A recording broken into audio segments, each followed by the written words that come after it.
I'm here with Jamal Edwards, the President and CEO of Howard Brown, who's been serving his tenure since June 2010. Thank you so much for joining us. Thank you for having me. Here you have an announcement to make. Today is my last official day as President and CEO of Howard Brown Health Center. And what has prompted this decision? You know, doing turnaround work is exhausting. For the last 2.5 years, I've worked nonstop at a very high pace. We've accomplished a lot of great things over those 2.5 years, but it's really time for me to focus my energies elsewhere on my personal life. I'm a single father and spend some time with my son, and then just move my career professionally back in the direction that that I feel like it needs to go. How have you seen the organization change in the past 2 years? Tremendously. I mean, when I started the job, the organization was doubtful whether the organization would survive. In December of 2010, we were pretty sure we were going to have to close, and we didn't. So that was step number one, keeping the organization intact. Step number two was actually expanding the organization, and I think it's a pretty amazing thing to see an organization that was threatened with closing actually not only avert the closing, but actually grow. And so over the last couple of years, we've changed in a number of ways. One is the population that we've been serving. For a lot of years had really been limited to serving mostly gay white men. It's expanded to a great degree to serve pretty much the entire community. We developed a program called the Life Cycle Program, where we basically serve everybody from the beginning of life through the end of life. And as I leave right now, I can say Howard Brown is in a place to achieve that because we've hired our first pediatrician. We have a family medicine doctor. We of course have a geriatrician and internal medicine doctors already on staff. And we're also going to be starting a dental clinic. So the organization's changed quite a bit over the last couple of years. On that note, what do you feel are some of your greatest accomplishments while you've been with Howard Brown Health Center? Well, I think the greatest accomplishment was the success of the Lifeline Appeal. That was probably the scariest and darkest day of Howard Brown Health Center, when we really genuinely weren't sure if we were going to make it through the end of the year, and we had to ask for a lot of money in a very short time, $500,000 in 50 days. We raised almost $700,000 in 50 days, and we did not close. In fact, we got a chance to, as I mentioned earlier, start the process of growing. And the impact that had on our staff, and more importantly the patients and clients, was really amazing. I got letters, emails, Facebook posts, gifts. Somebody sent me some tea, artwork, numbers of things people sent me because their health center survived, and that was the biggest accomplishment.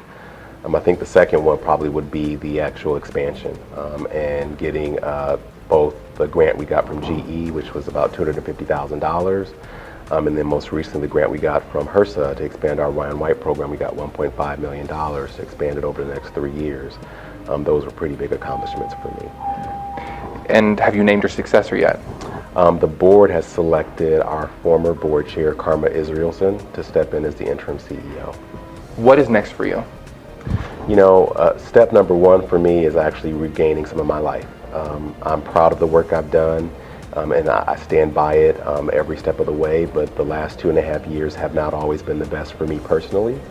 Working 70, 80, 90 hours a week has taken a toll on my personal life, and also has taken a toll on my son's personal life. And so step number one is really going to be regaining my personal life and getting more time with my son.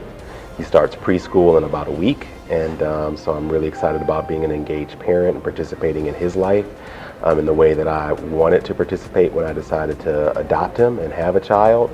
And then step number two will be thinking about what I learned from this lesson as being a CEO of Howard Brown Health Center, and applying that to my future career path. There's a couple of options on the table, and I'm going to definitely take some time to think about them before I make a decision. As you close out your tenure, where do you see Howard Brown in the next 10 years? You know, it's my hope that Howard Brown will continue to go along the path of growth. Healthcare is changing for everybody, not just for LGBT people or HIV positive people, but for everyone. And if it continues, it's changing in a good way. Health reform, I think, is good for the country, and it's good for the people that are members of our community. And Howard Brown was positioned to leverage health reform. Now we are in the process of adding a new site that would quadruple Howard Brown's capacity and have street presence on Halsted Street. Having that site puts Howard Brown in a place where it can serve more people, regardless of their ability to pay. And as people get access to Medicaid, private insurance, affordable insurance through the health exchanges, if Howard Brown continues down that path of expanding access, then it'll be well positioned to serve the community, again, throughout the entire life cycle, starting with gay babies, babies of gay parents, young gay kids who come out earlier and earlier every year, adults, seniors who are aging now gracefully as openly gay people, and then just the people who love them, and the folks who live in the community that we share together. I would like to know, in your opinion, why Howard Brown Health Center serves a really important purpose in Chicago, but what makes it such an important part of the city and as a model for LGBT healthcare in the nation? You know what, something we learn as gay people is, we learn firsthand what it feels like to be discriminated against for things that you can't change or don't want to change about yourself. And Howard Brown presents to the community a place to get judgment-free, affirming, and excellent health care in an affordable way. And I think that's unique across the city. I know a number of other community health centers that also serve pretty much the entire community that's around them. But it's something unique to walk into a building and know that when you meet with your doctor or your nurse or your medical assistant or even an administrator, that there's going to be no judgment associated with what you reveal to that provider. And in turn, you're going to get the best quality of care because you're actually being honest. And I think that's a really interesting prospect for a patient to walk in and sit down with a doctor and be able to feel completely comfortable being honest with them about what they're doing in their life, and in turn get health care that responds to who they really are and what they're really doing. Well, I wish you the best of luck in your future endeavors, and thank you so much for taking the time to meet with me. Absolutely. Thank you for taking the time. It was a pleasure. Thank you.